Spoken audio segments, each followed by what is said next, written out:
No sleep, no company, and no backup plan when the giant storm hits your tiny rock. Welcome to life as a lighthouse keeper on the 19th century Atlantic coast. While maritime novels might have you picturing a distinguished captain with a pipe and a wise expression, staring thoughtfully at the horizon, the reality was more like being a glorified janitor trapped in a stone tube with only your slowly deteriorating mind for company. In 1823, Lester Fairchild didn't sign up to be a lighthouse keeper at Gull Rock Light because he wanted an adventure.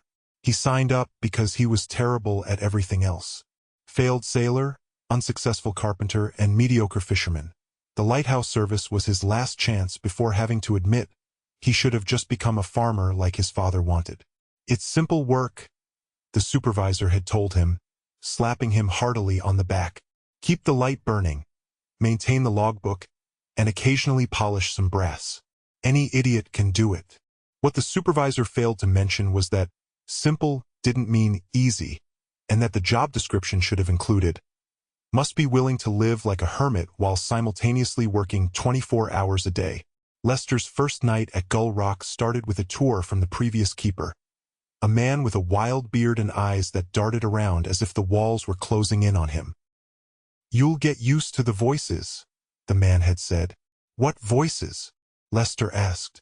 "The ones that aren't there," the man replied with a smile that showed far too many teeth. He was gone the next morning before dawn, practically running toward the mainland boat. The lighthouse keeper's schedule was simple and maddening.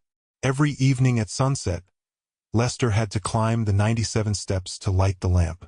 The lamp wasn't your ordinary candle. Oh no, that would be too simple. It was a complex array of wicks floating in a bath of sperm whale oil that had to be maintained at precisely the right level. Too high and the lighthouse might catch fire. Too low, and ships would crash into the rocks below. Every 3 hours throughout the night, Lester would climb those same 97 steps to check the lamp, adjust the oil, and trim the wicks. By dawn, he'd made the climb 4 times. But the day didn't bring rest. Instead, there was brass to polish, windows to clean, all 172 of them, logs to write, and repairs to make. Sleep came in snatches between duties, never more than 2 hours at a time. And then there was the fog. Nothing worse than a foggy night, the supervisor had mentioned casually. "That's when you'll need to ring the bell." The bell turned out to be a 1,000-pound bronze monster that had to be struck by hand every 2 minutes during fog. For hours, sometimes days. The longest recorded fog at Gull Rock had lasted 2 weeks. The keeper before Lester had been found afterward, still striking the bell mechanically while reciting nursery rhymes backward. Winter brought its own special miseries. The isolated rock became surrounded by an ocean intent on killing him. Storms would send waves crashing over the entire structure, sometimes breaking the glass of the lantern room 150 feet above sea level. When this happened, Lester would have to go out onto the gallery, during the storm, to nail boards over the broken panes. In January 1824, a particularly vicious nor'easter hit. The waves were so high they completely submerged the lighthouse for seconds at a time. The temperature dropped so low that the spray froze instantly on contact, gradually encasing the entire lighthouse in ice several feet thick. For 3 days, Lester couldn't open the door. His food supplies dwindled to salt pork and hardtack. The lamp oil began to freeze. In desperation, he carried the oil cans to his bed, sleeping with them tucked against his body to keep them liquid enough to burn. When the storm finally broke, Lester went outside to assess the damage and found himself standing on a perfect plateau of ice. The steps down to the landing were invisible, transformed into a slippery death slide ending in frigid waters. The supply boat wouldn't be able to dock for weeks. Of course, Lester wasn't completely alone all the time. He had company. Rats. They came with the supplies and stayed for the ambience. They chewed through his meager possessions, contaminated his food, and occasionally ran across his face while he was sleeping. Lester tried to befriend one, naming it Melville after an author he'd once heard of. The rat bit him and he developed a fever that lasted 2 weeks. Then there were the birds. Seagulls and other coastal birds had a habit of flying directly into the lighthouse lantern, especially during migration seasons. Part of Lester's morning routine became collecting the dead birds from the gallery and disposing of them before they attracted more rats. One morning in spring, he found 17 dead birds. As he was gathering them, a passing fishing boat spotted him surrounded by carcasses and later reported to the mainland that the Gull Rock keeper had gone mad and was conducting strange rituals. The Lighthouse service sent an inspector, who arrived to find Lester with a wild beard of his own, talking animatedly to a painting he'd made on the wall using lampblack and fish oil. "I'm fine," Lester insisted. "Just having a discussion about Kant's categorical imperative with Winthrop here." He gestured to the crude stick figure on the wall. "Who's Winthrop?" the inspector asked. "My philosophical opponent," Lester replied. "He's a utilitarian." The inspector's report noted that Keeper Fairchild was surprisingly functional considering the circumstances and recommended he be allowed to continue his duties. Supplying a lighthouse was another adventure in misery. Every 3 months, a boat would arrive with provisions, assuming the weather allowed. Lester would have to scramble down the treacherous rock face to help unload, then haul everything up to the lighthouse. This included hundreds of gallons of lamp oil in heavy metal containers, food, water, since many lighthouses lacked wells, and any replacement parts. In 1825, the supply boat missed its December delivery due to storms. It missed January too. By February, Lester was eating seaweed and melted snow. When the boat finally arrived in March, they found him attempting to smoke a dead seagull. "Just experimenting with local cuisine," he explained weakly. Pay for lighthouse keepers was another cruel joke.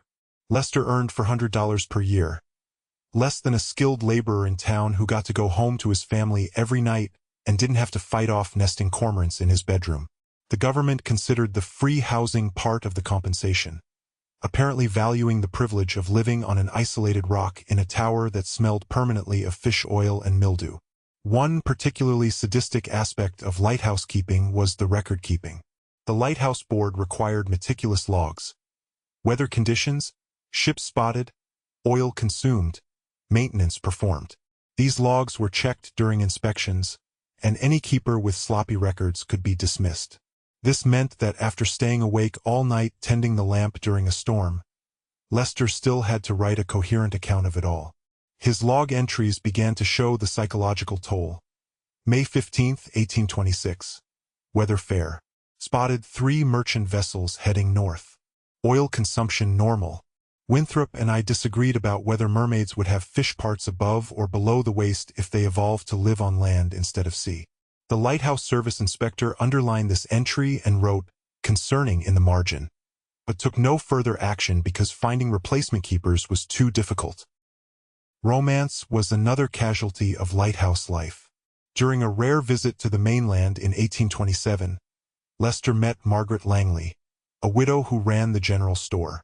They courted via letters for months, until Margaret finally agreed to visit Gull Rock. She lasted 6 hours. "The isolation I could handle," she told him as she prepared to leave. "The endless stares I could endure. Even the rats might become companions in time.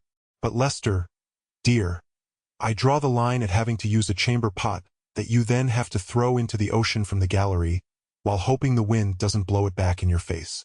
And she was gone, taking with her Lester's last hope for human companionship. Perhaps the cruelest irony of the lighthouse keeper's existence was that despite their critical role in maritime safety, they were largely invisible. When the light worked properly, no one noticed. Ships passed safely, and captains might make a small note in their logs about sighting Gull Rock Light right on schedule. Only in failure would a lighthouse keeper be remembered, and then only as the villain responsible for a wreck. In July 1829, after 6 years at Gull Rock, Lester's lamp went out during a squall. A fishing vessel struck the rocks, though thankfully all hands survived. The inquiry revealed that Lester had fallen asleep after 72 hours of continuous fog bell ringing. He was officially reprimanded and had his already meager salary reduced by 10%. When he tried to explain the impossibility of his working conditions, the Lighthouse Board chairman simply said, "Perhaps this position is not suited to men who require sleep, Mr. Fairchild." By 1830, Lester had developed what modern doctors would recognize as a suite of psychological issues: paranoia, hallucinations, and a peculiar habit of standing perfectly still for hours, staring at the horizon. His log entries became increasingly philosophical. November 18, 1830. If a light shines and no ships are there to see it, does it still prevent wrecks? Winthrop says no. I say intention matters more than results. We've agreed to disagree. Oil consumption normal. I've named the largest rat Wellington. He seems diplomatic.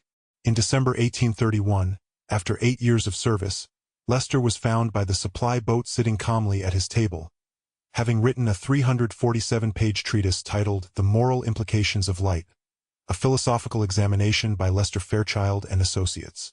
The associates were listed as Winthrop, the wall painting, Wellington, the rat, and the voice in the stairs. The Lighthouse service quietly replaced him, and Lester returned to the mainland, where he opened a small bookshop specializing in maritime literature.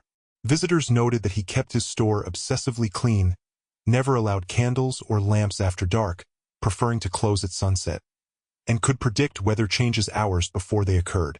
When asked if he missed the lighthouse, Lester would smile that same too-many-teeth smile and say, "Miss it?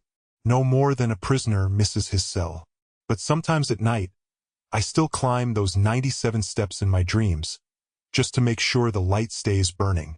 And that, perhaps, is the final absurd irony of the 19th century lighthouse keeper. After years of isolation, madness, and hardship, what remained wasn't resentment but responsibility. The haunting worry that without them, the light might go out.